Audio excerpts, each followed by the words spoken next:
اعوذ باللہ من الشیطان الرجیم بسم اللہ الرحمن الرحیم ارأیت من اتخذ الہہ ہواہ، یہ مضمون قرآن میں پھر آگے بھی آئے گا، لیکن اب نوٹ کر لیجئے اس کو۔ شرک کی یہ ایک اہم قسم ہے۔ بڑے بڑے موحدین جو ہیں وہ اپنی جگہ سمجھتے ہیں، بڑے جغادری موحد اپنے آپ کو، وہ بھی ذرا غور کریں کہ شرک ایک یہ بھی ہے۔ شرک صرف قبر پرستی نہیں ہے، صرف یا رسول اللہ کہنا یا علی کہنا وہ بھی شرک ہے، لیکن صرف یہی شرک نہیں ہے، شرک یہ بھی ہے۔ ارأیت من اتخذ الہہ ہواہ، کیا تم نے دیکھا اس شخص کو جس نے اپنی خواہش نفس کو اپنا خدا بنا لیا ہے؟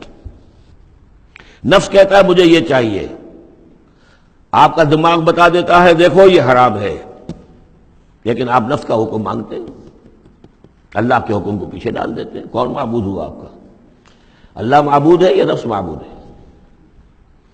نفس چاہیے مجھے تو دولت چاہیے، میں نہیں جانتا حلال سے حرام سے، کیا یہ حلال حرام لگا رکھی، یہ مولویوں کے ڈھکوس لے، ٹھیک ہے ہوگا کوئی سود وغیرہ کوئی کبھی ہوتا ہوگا، آج تو چل ہی نہیں سکتا کاروبار سود کے بغیر۔ نفس کہتا ہے مجھے تو کرنا ہے، آپ نے اللہ کے حکم کو پیچھے ڈالا، نفس کا حکم مانا۔ کون معبود ہوا آپ کا؟ معبود تو وہی ہے جو مطاع ہو۔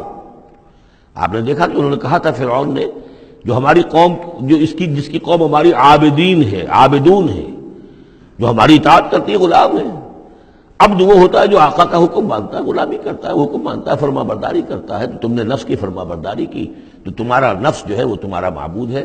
چاہے تم چلے کاٹتے رہو، لا الہ الا اللہ کے جو ہے وظیفے کرتے رہو لمبی لمبی، لیکن اگر نفس پرستی کر رہے ہو، اگر نفس کی خواہشات پر عمل کرتے ہو اور اس میں حرام کو بھی تم اختیار کر لیتے ہو جس کو اللہ نے حرام کیا ہے، تو نفس تمہارا معبود ہے۔ کہہ رہے ہیں لا الہ الا اللہ، لا الہ الا اللہ، اور ہے ان کا معبود وہ خود ان کا نفس ہے۔ ارأیت من اتخذ الہہ ہواہ، کیا دیکھا تم نے اس شخص کو جس نے اپنے خواہش نفس کو اپنا الہ بنا لیا ہے، معبود بنا لیا ہے۔ افانت تکون علیہ وکیلا، تو کیا ہے نبی آپ ایسے شخص کی ذمہ داری لیں گے؟ ام تحسب ان اکثرهم یسمعون او یعقلون، کیا آپ کا خیال ہے نبی کہ یہ جو اکثریت آپ کے پاس آ کر کبھی جمگھٹا کر کے جمع ہو جاتی ہے، تو کیا ان کی اکثریت سنتی ہے یا عقل سے کام لیتی؟ یہ سنتے سناتے نہیں ہیں، یہ صرف اپنے عوام کو دھوکہ دینے کے لیے آتے ہیں کہ ہم تو گئے تھے جی سننے کے لیے، ہمیں کوئی بات ملی نہیں۔ آخر کو بات ہوتی تو مانتے نا، بات کوئی تھی نہیں۔ اتحسب ان اکثرهم یسمعون او یعقلون انہم الا کالانعام، نہیں ہے یہ مگر صرف چوپایوں کے مانند، بل ہم اضل سبیلا، بلکہ ان سے بھی گئے گزرے ہیں۔ چوپایوں کو تو اللہ نے وہ چیزیں دی نہیں تھی جو ان کو دی ہے، وہ عقل دی نہیں تھی جو ان کو دی ہے، لیکن یہ کہ یہ ان سے بھی گئے گزرے ہیں۔ الم تر الی ربک کیف مد الظل، کیا تم نے دیکھا نہیں اپنے رب کی طرف کہ کیسے اس نے تاریکی کو پھیلا دیا؟ جب رات ہوتی ہے تو گویا کہ پورے اس پہ زمین کے اوپر تاریکی کی چادر جو ہے اڑ دی، جیسے کالی چادر ڈال دی گئی ہو۔ کیف مد الظل، رات کی تاریکی کی چادر اللہ اڑا دیتا ہے۔ وَلَوْ شَاءَ لَجَعَلَهُ سَاكِنًا، اگر اللہ چاہتا تو پھر اسی رات کو مستقل کر دیتا، یہ رات کھڑی رہتی ہے، کبھی دن نہ آتا۔ یہ اس سے پہلے سورہ قصص میں آیت آ چکی ہے، قصص میں آئے گی۔ قُلْ أَرَأَيْتُمْ إِنْ جَعَلَ اللَّهُ عَلَيْكُمُ اللَّيْلَ سَرْمَدًا إِلَىٰ يَوْمِ الْقِيَامَةِ مَنْ إِلَٰهٌ غَيْرُ اللَّهِ يَأْتِيكُمْ بِضِيَاءٍ۔ ویسے اس سے پہلے یہ مضمون آ چکا ہے کہ اللہ تعالیٰ جو ہے اگر مستقل طور پر دن کر دے تو کون رات لائے گا، اور مستقل طور پر رات کر دے تو کون دن لائے گا؟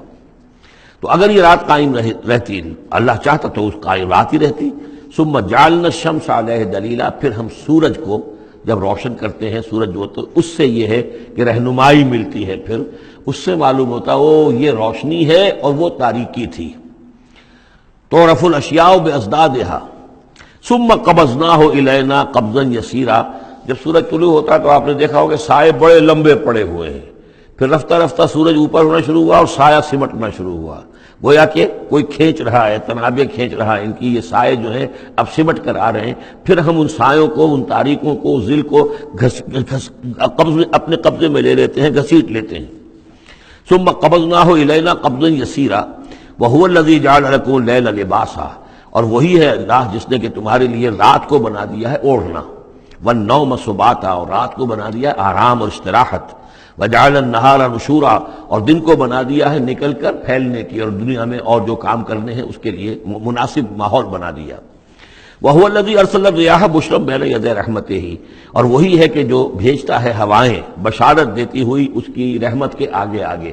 رحمت باران رحمت کے آنے سے پہلے پہلے آگے آگے اسے ٹھنڈی ہواؤں کے جھونکے آتے ہیں. وَأَنزَلْنَا مِنَ السَّمَاءِ مَاءً طَهُورًا، اور ہم نے اتارا آسمان سے پانی جو کہ بڑا پاک ہے اور پاکی حاصل کرنے کا ذریعہ ہے. جب پانی برستا ہے تو سب سے پہلے تو فضا کو پاک کرتا ہے، صاف کرتا ہے. اس کے جتنے بھی اس میں گرد و غبار ہے، جو پولیوشن ہے، اس سب کو بارش جو ہے اس کو صاف کرتی ہوئی نیچے لے آتی ہے، اور پھر اس کو لے جا کر سمندر کے اندر ڈال کر، اور پھر ڈسٹیلیشن وہاں سے شروع ہوتا ہے، اور وہ سارا گند وغیرہ جو ہے وہ سمندروں کے اندر رہ جاتا ہے، اور پھر بالکل صاف بخارات جو ہیں، بالکل صاف پانی جو ہے وہ اوپر جاتا ہے. تو یہ سائیکل ہے جو چل رہا ہے. اور یہ پانی ہی پھر اللہ تعالیٰ نے دنیا میں طہارت کے لیے ذریعہ بنا دیا ہے، صفائی کے لیے، پاکی کے لیے. ماء طہورا لنحیی بہ بلدۃ میتا، تاکہ ہم زندہ کریں اس کے ذریعے سے ایک مردہ آبادی کو، مردہ علاقے کو، مردہ زمین کو. ونسقیہ مما خلقنا انعاما وناسیا کثیرا، اور پھر ہم وہ پانی پلاتے ہیں اپنی مخلوقات میں سے جو بہت سے چوپائے ہیں اور بہت سے انسان ہیں. تو یہ پانی کا جو سائیکل چل رہا ہے، اس سے ایک طرف صفائی ہوتی ہے، فضا کی صفائی، زمین کی صفائی. اشخاص اور افراد بھی پھر اپنی صفائی نہانے دھونے کے لیے استعمال کرتے ہیں. اس کو ہمارے ہاں کہا جاتا ہے یونیورسل کیریئر. پانی کہیں کنزیوم نہیں ہوتا باڈی کے اندر، یہ جسم کے اندر یہ وہاں بھی ایک سرکولیشن کا ذریعہ بنا ہوا ہے، خون کو سرکولیٹ کرنے کا، اور اسی کے ذریعے سے جو بھی وہ چیزیں ہیں کہ جو میٹابولزم کے جو نتائج ہیں کہ جن کو نکالنا جسم سے ہوتا ہے، وہ کہیں گردے کے ذریعے سے، کہیں وہ پھیپھڑوں کے ذریعے سے وہ چیزیں نکلتی ہیں. تو در حقیقت یہ پانی کا کام صفائی ہے، ہمارے جسم کے اندر بھی یہ صفائی کا کام کرتا ہے. وَلَقَدْ صَرَّفْنَا بَيْنَهُمْ لِيَذَّكَّرُوا، اور اس کو ہم نے گردش میں رکھا ہوا ہے لوگوں کے مابین. یہ پانی گردش، یہ جو میں نے عرض کیا تھا اس سے پہلے بھی، واٹر سائیکل جو ہے کہ یہ پہاڑوں کے اوپر جا کر جو ہے یہ اوور ہیڈ ٹینکس بن جاتے ہیں. یہ گلیشیئر سے بڑے بڑے کروڑ ارب ٹن جو ہے اس وہاں پر وہ برف پڑی ہوئی ہے، وہ پانی ہے. اب یہ کہ اگر آپ کو سٹور کہیں کرنا پڑتا ہے اتنا پانی، تو کس طرح کے سٹور بناتے اور کیسے ٹینک بناتے، لیکن وہ پانی وہاں پہ رکھا ہوا ہے. اوور ہیڈ ٹینکس ہیں، کتنی اونچائی پر ہے. اب کوہ ہمالیہ کے اوپر جو ہے تو گویا کہ ہماری اس سطح سے 6 میل اوپر ہے وہ، اب وہاں پر وہ پانی ہے پڑا ہوا ہے. اب وہ اپنی اسی کشش ثقل جو ہے زمین کی، اس کے تحت وہ پھر پانی پگھل رہا ہے، نیچے آ رہا ہے، آتا ہوا وہ سمندر میں پہنچ جاتا ہے، پھر وہاں سے اس کی وہ ویپرس بن کر اوپر جاتے ہیں. صرفنا بینہم، ہم نے اسے گردش میں رکھا ہوا ہے لوگوں کے مابین. لیذکروا، تاکہ وہ اس سے نصیحت اخذ کریں. فابا اکثر الناس الا کفورا، لیکن اکثر لوگ انکاری ہیں، وہ تو سوائے کفران نعمت کے کوئی اور روش اختیار کرنے کو تیار ہی نہیں ہے. وَلَوْ شِئْنَا لَبَعَثْنَا فِي كُلِّ قَرْيَةٍ نَذِيرًا، اگر ہم چاہتے تو ہر بستی میں ایک نذیر بھیج دیتے، لیکن ہمارا قاعدہ یہ ہے کہ ہم بستیوں کے مرکزی مقام پر، یہ آ جائے گا اگلی صورت کے اندر جا کر، کہ یہ ایک مرکزی مقام میں ہم رسول بھیجتے رہے، یہ نہیں کہ ہر بستی میں بھیج دیں. وَلِكُلِّ قَوْمٍ ہاد، ہر قوم کے لیے تو ہے، لیکن یہ کہ ہر بستی میں ہو اب یہ نہیں ہے. اللہ تعالیٰ کا طریقہ یہ ہے کہ جو بھی علاقہ ہے، جو اس کا ثقافتی، علمی، تہذیبی، سیاسی مرکز ہے، اس میں رسول کو بھیج دیا، کیونکہ باقی لوگ در حقیقت انہی کے متبعین ہوتے ہیں، انہی کے فالوورز ہوتے ہیں، انہی کی پیروی کرنے والے ہوتے ہیں. فَلَا تُطِعِ الْكَافِرِينَ وَجَاهِدْهُمْ بِهِ جِهَادًا كَبِيرًا، تو اے نبی آپ ان کافرین کی بات، کافروں کی بات مت مانیے. دیکھیے اطاعت دو معنی میں ہے. اطاعت ایک تو یہ کہ کسی نے حکم دیا اور آپ نے اس کی بات مان لی، یہ بھی اطاعت ہے کسی نے مخلصانہ انداز میں آ کے مشورہ دیا. دیکھو محمد اتنی سختی نہ کرو، یہ تم اپنی قوم کے ساتھ لڑائی مول لے رہے ہو، کیا فائدہ ہوگا، قوم ڈیوائیڈڈ ہو جائے گی. اور سوچ لو ہمارے جو قبیلے کی کوئی اگر عرب کے اندر کوئی دھاک بیٹھی ہوئی ہے تو اس لیے کہ ہمارا قبیلہ مجتمع ہے.